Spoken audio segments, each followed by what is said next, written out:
At 19, my parents threw me out, calling me a worthless burden who'd never succeed. Imagine your own parents staring you down, telling you you're nothing but a burden, then slamming the door in your face. Could you ever forgive that? Because I couldn't. Not after what they did. And certainly not after I sat in a courtroom, shackled and broken, begging me for help. My name is Jake, and if you met me today, you'd probably never guess where I came from.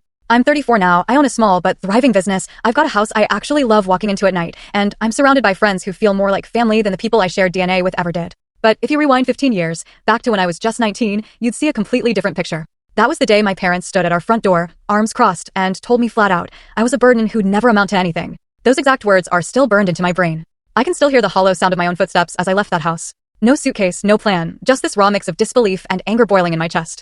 I was their son, and they tossed me out like some stray dog scratching at the door. Growing up, our house was never easy. My dad was the kind of man who always had to be right, the kind who made a sport out of cutting people down. He could find fault in anything. If I got a B on a test, he'd sneer, figures. Your cousin could have gotten an A without even trying. If I got an A, he'd just shrug and say, it won't matter.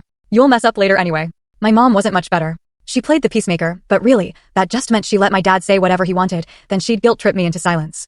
You know how your father is, she'd whisper. Don't provoke him. As if existing in my own house was provocation enough. By the time I turned 18, I'd been walking on eggshells for years. The more I tried to earn even a sliver of their respect, the more it slipped through my fingers. They wanted me to be something specific, basically, a carbon copy of my dad.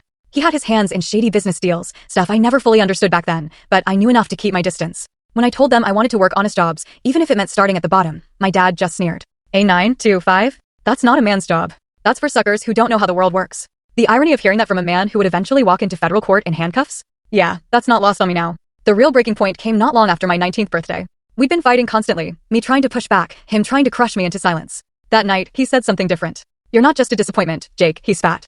You're dead weight, and I won't carry you anymore. My mom was standing there, arms folded tight, her lips pressed into that thin line I'd come to hate.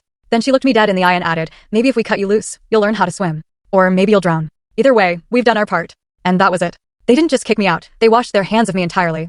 I slept in my car for weeks, worked odd jobs, ate cheap fast food until I was sick of it, and swore to myself every single night that one day, they'd regret it. Not because I wanted revenge right then, but because I needed to believe there was something better for me than being their punch bag. What I didn't realize then was just how deep their own mess went.